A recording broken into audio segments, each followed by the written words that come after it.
Fala aí pessoal, tudo bem? Então, vou fazer aqui um breve resumo sobre fórmula de Taylor, polinômio de Taylor, séries de Taylor, ok? Então, vou fazer dois vídeos e esse primeiro aqui vai ser uma introdução, uma motivação, tá? Pro conceito de polinômio de Taylor, tá bom?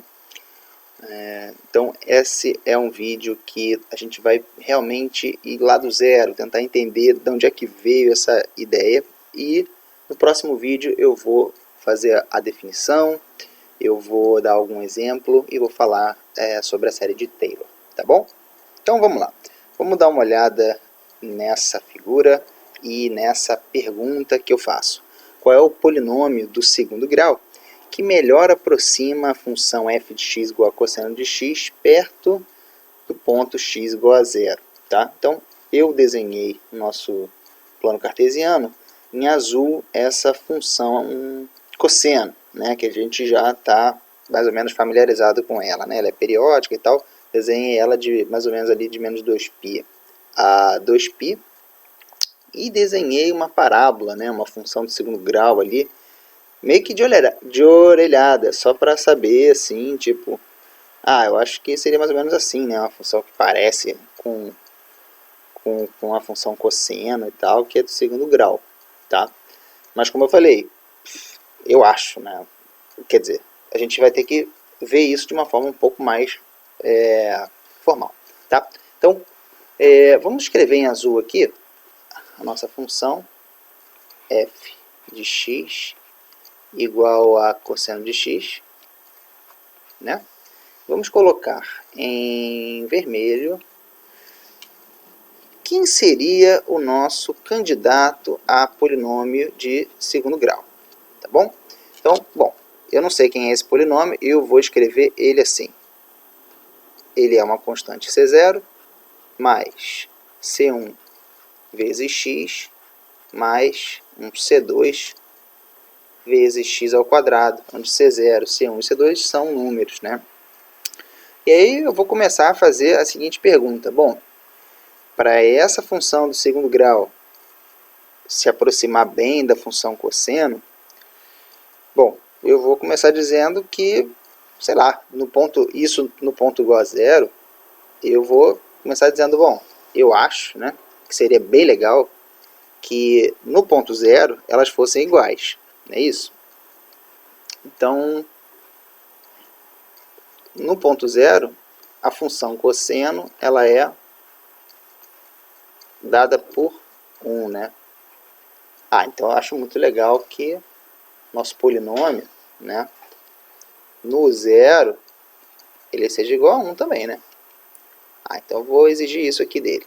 Vou escrever p de 0 igual a 1. Né? E então, quem é o nosso p de 0? Ele é igual a C0 mais C1 0, né, mais C2 0 ao quadrado, e isso é igual a C0, né? Então, o que eu estou concluindo? Bom, então, se eu quero que F0 e P0 batam, né, sejam o mesmo valor, então C0 tem que ser igual a 1, não é isso? Então eu vou vir aqui no nosso polinômio e falar, bom, então eu já descobri quem seria o meu C0. Vou apagar aqui o C0 e vou escrever 1. Legal? Tranquilo, né? Então, isso aqui é só em termos de motivação, né? E agora, como é que eu continuo? Bom, eu queria que no ponto zero aqui, essas duas funções, o cosseno e o polinômio, eles tivessem a mesma derivada, né? Parecida assim, né? A derivada, lembra que é aquela, nesse caso aqui, né? A derivada seria a propriedade que dá como é que ela está se comportando assim do ponto de vista linear, né? Qual é a melhor reta que aproxima essas duas funções, né? Então eu quero que essas funções, para elas serem parecidas, eu vou querer que as derivadas delas sejam iguais nesse ponto, tá? Então, qual seria a derivada de cosseno no zero? Bom, a derivada do cosseno é menos o seno, né? Então ela no zero vai ser menos o seno de zero, que é igual a zero. Então eu vou exigir isso do polinômio também, tá? Então vejam se vocês estão entendendo aí o nosso raciocínio. Então o P' de x, né, que é o nosso polinômio, derivada do polinômio, tá? Ela é C1 mais 2C2x. É isso? Portanto, P' de zero é igual a C1. E a gente quer que P' de zero seja igual a zero. Portanto, estou impondo que C1 é zero. Tá?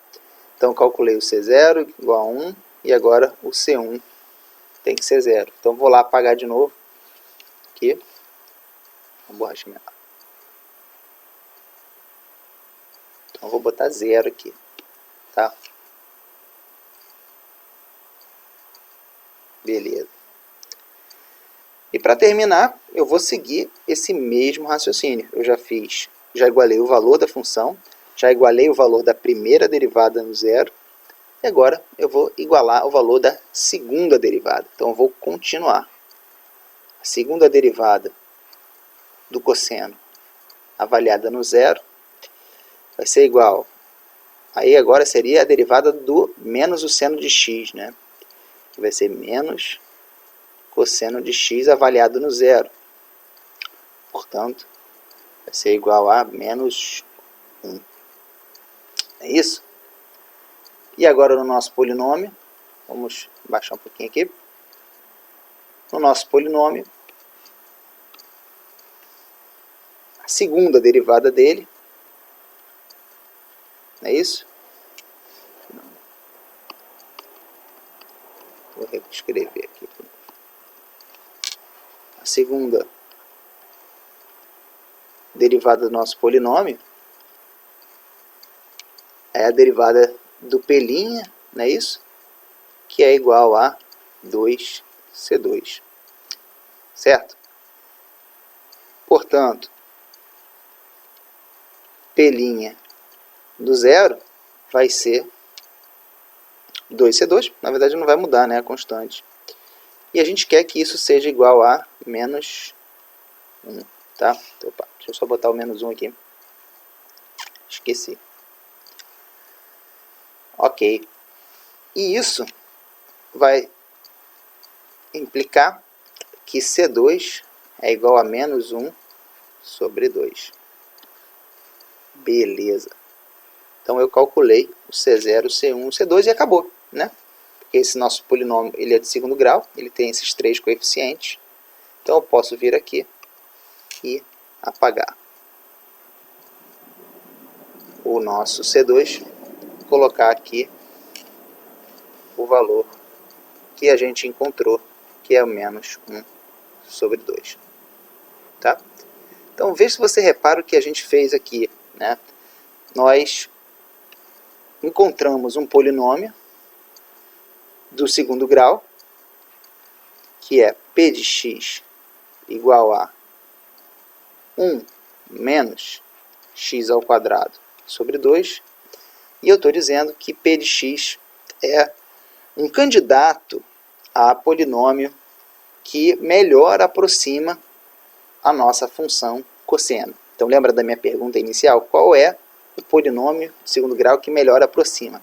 Então eu estou postulando que esse P de x que a gente encontrou, ele é o melhor. Tá? Então no próximo vídeo eu vou definir o que é o polinômio de Taylor e vou tentar mostrar para vocês o que significa essa questão de ser o que melhor aproxima, tá? E vou dar alguns exemplos também.